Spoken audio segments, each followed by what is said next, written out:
Raise your hand if you have put powder on your face and then instantly regretted it. I mean, we've all been there. Cakey makeup is not the vibe that we ever want to go for. But in today's video, it's going to be all about powder and how to use powder. Loose powders, pressed powders, different colors of powders, correcting powders. I'm going to show you guys exactly what they all do, how to use them, how to apply them best for different outcomes that you might want, even why we need powder and why you should want to use a powder in your makeup looks. It's going to be all uncovered and talked about in this video coming up for you guys. So I really hope you are going to like this one. Sit back and enjoy, and we're going to chat about the whole world of makeup powders. But first, consider subscribing to the channel. I would really appreciate that. I have a new video come out on the channel every single Sunday, and I'm always showing up for you guys, educating you guys on all things makeup. I've been a makeup artist now for over a decade, so I have a lot of ideas and tips and techniques to share with you ladies. So let's get started in the powder masterclass. So when people think of powdering the face for makeup, a lot of people think that it's going to look like these images here, that you're going to have cakey, thick layers of makeup on your skin, and it's going to be uncomfortable. It's not going to be breathable. You're going to notice it. You're going to be like aware that you have it on your face. But I'm here to explain in this video, it doesn't have to be like that. It doesn't have to be like that. And it's a very old-fashioned way of thinking about how powder is, because in all honesty, powders nowadays, they are making them so much better. They are so finely milled, is such a word used on the internet, but it is just a really good way to explain what we mean by how they're a good powder. The particles are really small. They're being formulated with more hydrating and blurring and sophisticated ingredients. We do not have to have this type of image in our mind of how our skin will look if we use powder. It's definitely not going to happen. Why would you want to use a makeup powder? If it's not obvious for you, it sets your makeup and it makes it less shiny. I've particularly come on today without any powder. I haven't got any powder on my face. My mirror. I've got many powders to show you, so I think by the end of this video I will be powdered up, but just to ensure that I'm super shiny and that we can really demonstrate it really nicely, I'm going to just mist my face even more. This is, I find, the name suggests, it gives a lot of shine and glow to the face. This is MIGUHARA's Vital Shine Mist Serum Glowing Line. So it's a 2-layer mist, and it's got like the kind of hydration water part here, and then this part is an oil, and you shake it up, combines together, and it's a lovely like mist, but I find it leaves a really hydrating layer on my skin. I would not be using this in the summertime. This is great for winter time, or even I just like to put it on my skin when I'm not wearing makeup. So it's super fine mist. It leaves a beautiful glow to the skin.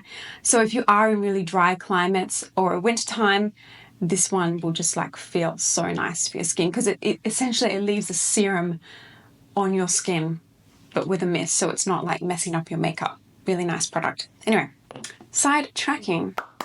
Okay, so now we are hopefully really shiny on the camera for all this powder to do its work. So why do you want to use a makeup powder, whether it is like loose or pressed versions? 3 main reasons as to why you would like to use a makeup powder. It sets your makeup, number 1. So setting your makeup is locking it in place. This is the theory, is it locks it in place so it doesn't move around on the face. That's setting your makeup. Because makeup like concealer and foundation and cream blushes, they are creamy texture. And then adding a powder layer will hold it in place longer. Not going to say it's going to hold it in place for the entire 24 hours that some things may claim. No. That is very dependent on where you live and what you're doing that day and things like that. But it holds it in place longer than what it would if you didn't use a powder. Okay. Another one is it blurs your pores, which also comes into the number 3, but it blurs your pores. It helps disguise things. It adds like a filter-like effect in real life on your skin, and that's why makeup artists and so many of us here on the internet and in real life just love it, because it gives you perfected skin without needing to use these digital interventions.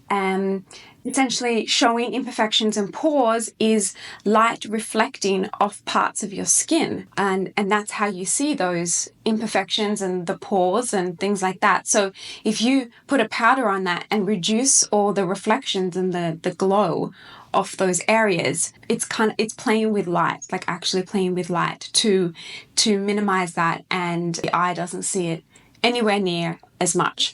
So if you have like a pimple and you conceal it, you do want to powder that, because as makeup can't change like the bump of the pimple, it can change the color. You can knock out the redness or the darkness in certain areas, but unfortunately you can't change the shape of the pimple. But concealing and then putting powder on it will help minimize the appearance of the shape. The shine, the light won't hit your blemish in an unflattering way as much. And the third reason is to control shine. So if you know that you get shinier throughout the day more and more and more, you need to use powder to absorb that, or you could use blotting papers. Also can help control the shine by taking off the oil, and powder helps to like soak up and minimize the shininess of oils that develop on your skin over time. So those are like some reasons as to why. Another reason, just very organic here, is that it helps your mascara not transfer as much. I really will say that helps. My mum found that recently. A few videos back, I had my mother on the channel, and she was visiting me here in Hong Kong, and she was having a lot of troubles with her mascara smudging all the time. And I explained that if you use powder, it will probably help that, because the area is just staying too moist and too damp. And that's why as soon as the lashes, when you smile and laugh, may touch the skin, it's definitely going to pick up some of the moisture, go onto the mascara, melt the mascara, then next time it touches your skin, it's going to transfer the mascara. But putting powder around the eyes is going to delay that process from happening, or maybe not even happen, depending on how hot and humid your climate is. So it will help your mascara maybe transfer a lot less as well. So there's a few reasons, and obviously concealer creasing, but that's like within the setting makeup part of it. So those are some reasons why you might want to use powder. So let's get into the different types of powder, how to apply it, and all of that. So we have two types of powder styles. You have loose powder, which comes in a jar type of packaging here. There's the loose powder on the back of these, or you can see this one on the side and this one on the back. This is a loose powder that they're not travel friendly. You do these ones at home, and there's reasons for that. And your powder is in there. Some of them have a lovely net like this. The more modern ones do, so they don't kind of go everywhere quite as much, but they still will. So that's loose powder. Oh, this one from Huda Beauty smells so nice. And then you have pressed powders. Okay, your powder pressed in a pan like an eyeshadow. This one as well from Fenty is a really great one as well.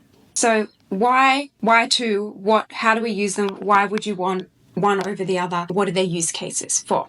Your loose powders are the best for setting your makeup and what you would do after you've just finished doing your makeup, and you're going to use this one at home to set your makeup. And I find that they are a more natural finish. You really have a lot more control as to how they look on your skin.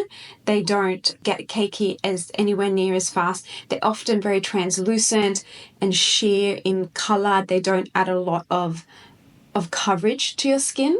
They are very flexible and natural finishes on the skin. They do vary, but that's my kind of opinion on them. Now, a pressed powder is better for touch-ups because of they're often a lot more bag friendly. They're not going to go everywhere. You can open them in the bathroom, in a cab, and press it onto your face. But they do often have a lot more, just in the nature of how you put them on, they can be a little bit more stronger in their coverage. This one definitely is. This one is like, actually they're quite complete opposite if you have these ones. Great for touch-ups and great for handbags, and they're something that you would do after you've done this one. This one's the one you're going to do first, and then these ones you would kind of probably go in with more a little bit a few hours later for touching up. Also, powder foundations come in a pressed formula as well, which can offer so much more coverage. So if you want your powder to add coverage as well as mattify, blur, and all those things, it would be probably more in a pressed formula. There is also another category of powder, which is a finishing powder. And these are not to set your makeup as these ones are. They are a little bit more, after you've set your makeup and you've knocked back that shine, they are something to add radiance and almost a little bit of a shimmer, not shimmer, but a glow back into the skin. They have fine particles of radiant type products. So that is something like this one, the Ambient Lighting Powder Luminous Light from Hourglass. Some people might think this is quite like a highlighter. Some people like to use this as a dusting, as a finishing powder after you've set your makeup. You wouldn't use, also this Hourglass one is kind of similar, a little bit more of a setting powder. You wouldn't want to use this as a setting powder, because if you put this on straight away under your eyes, these finishing powders that have got a little bit of gleam to them, a little bit of something of radiance to them, that's going to really stick and glue to your creamy concealer. I also have the Hourglass concealer on my eyes today. Loving Hourglass products. So that's why you would want to first set it, mattify it, get it blurred, get it smooth, get all the product locked in, and then once that's kind of settled in for a few minutes, then you could go in with something like this in particular areas to give a little bit more radiance to the skin. And that's what a finishing powder kind of generally is. We've also got powders that are correctors. So there's different shades of powders. At one end of the spectrum, you have translucent powders. They are meant to be completely clear on every single skin tone, which is this one. This is the Fenty Beauty one. This is the universal shade, and it really is universal. It looks completely white in the pan, but I promise you on all skin shades, it is completely clear. You can't see it at all. It comes off as absolutely clear. It just works on texture and mattifying. And this is a really good powder to have in your toolkit if you are someone that really doesn't like powder and is a bit scared of powder and thinks powder will dry you out and make you look like those pictures from before. This one is a fantastic one because you get to experience powder, you get to set it, but it just looks like nothing on the skin, which is kind of what you're going for. Not super blurring or mattifying, but it's just a very no powder powder. That is this one. Okay, so one end we have completely translucent. Then we have powders that are kind of skin colors and on a spectrum of the skin colors, and they have different shades that can match your skin. If you're wanting one that adds coverage, you would then pick ones like these that have skin colors. This one is fair for me, but they have darker colors. So then that a powder that is in the colors of skin. Then we have correcting powders. So correcting powders, if you can see in the lights here, maybe, this one's pink and this one's purple. So what do they mean?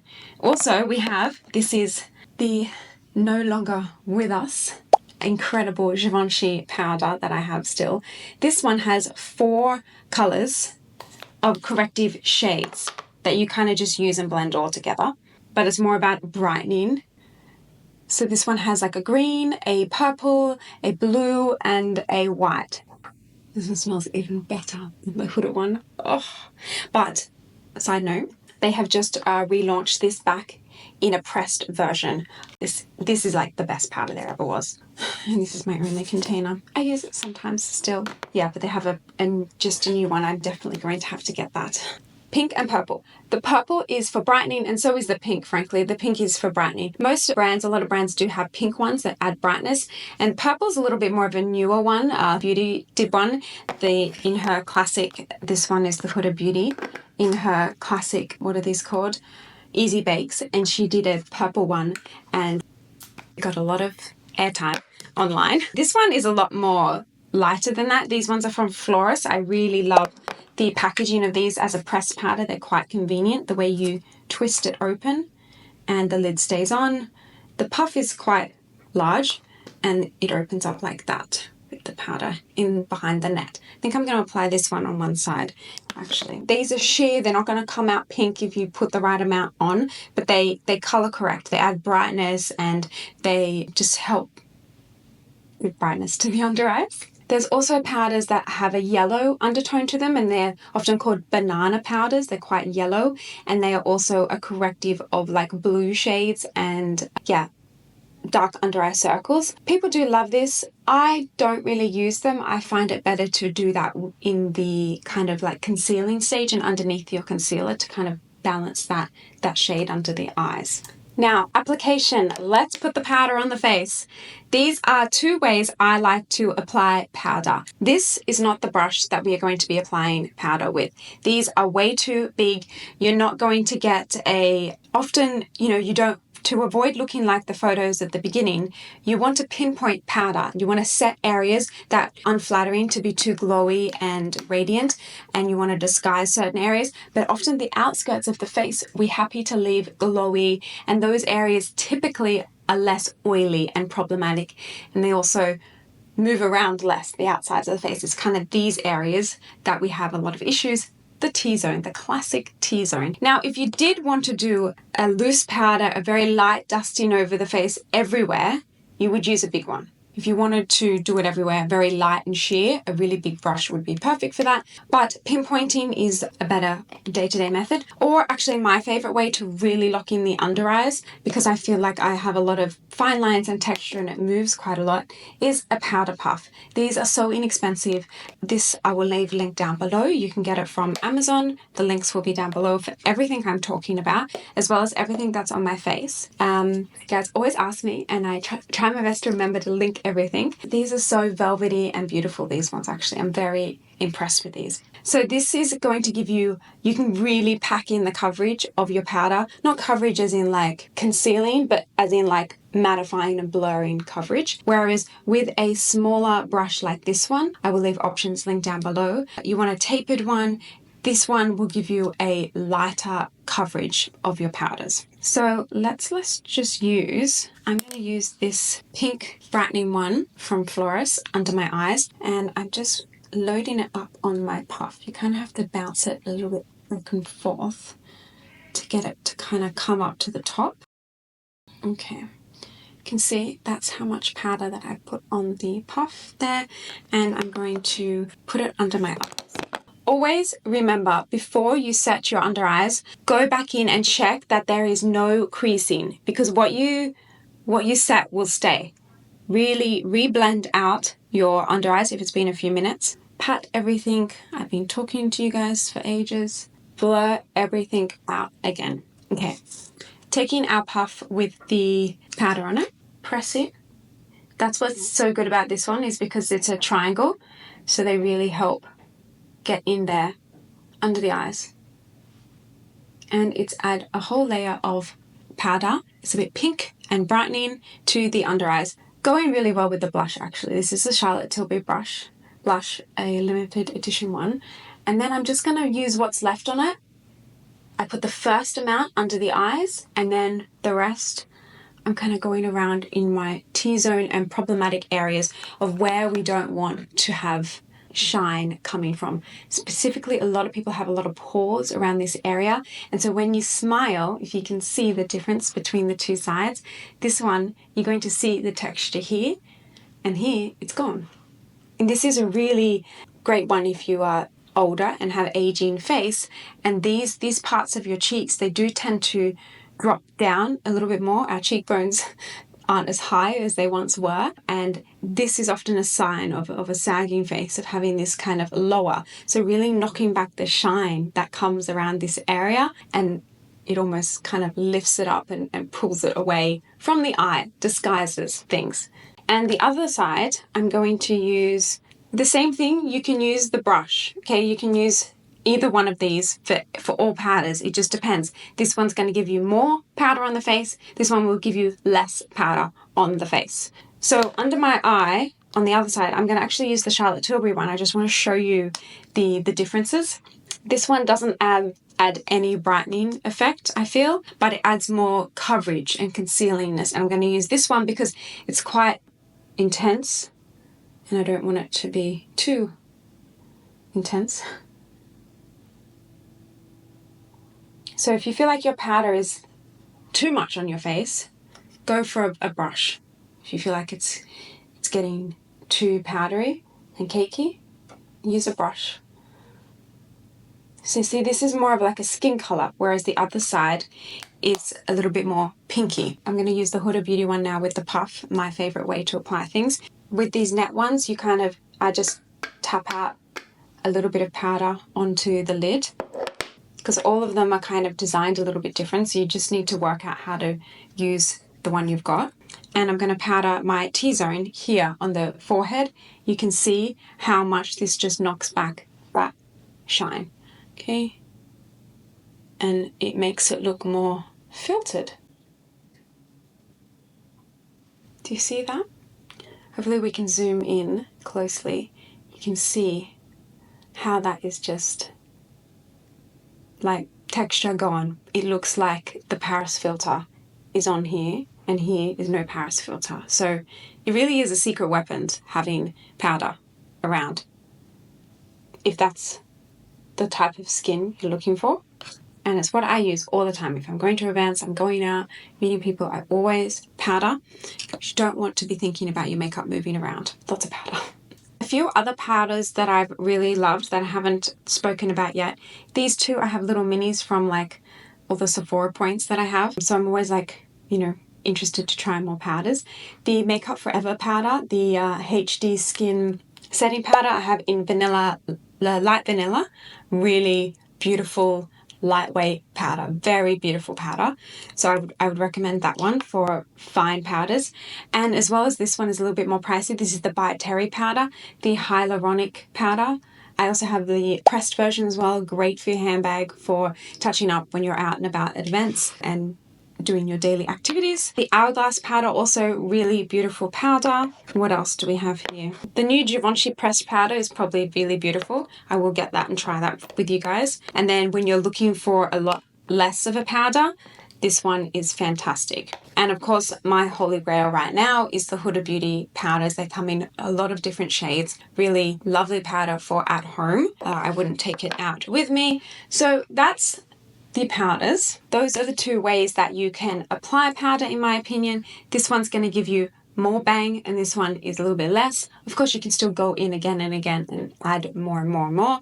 This one is just a little bit harder to add a lighter coverage, and it is everyone unless you put it in. It's brilliant really for a reason. So if you excess and how say it's a little bit drying, but I really lightly apply an amount. The creases that have. I often want a little bit more bang for my buck with my powder. I want it to set.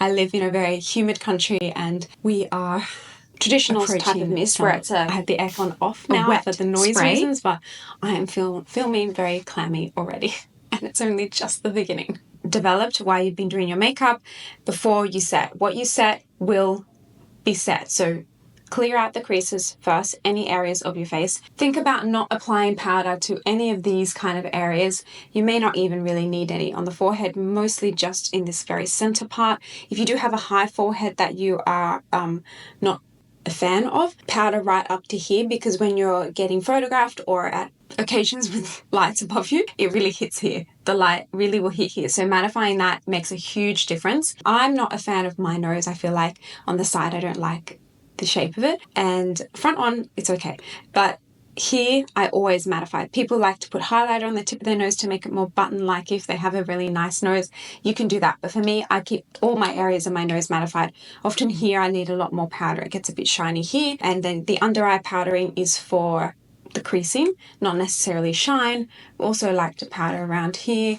And yeah, keeping the outside very glowy. Now note about setting sprays work. This is a misty one. It's like a hairspray. It's very different to other hairsprays.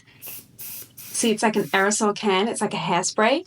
This one you won't have many issues with. It's really great because it doesn't leave that wet mistiness on your skin. Whereas these ones are going to reduce the brightening effects of your powder under your eye. So if you've got a powder like a pinky or purple color and you've bought it specifically because you want to, add that extra brightness around the eyes, then applying this on top is going to just kill that.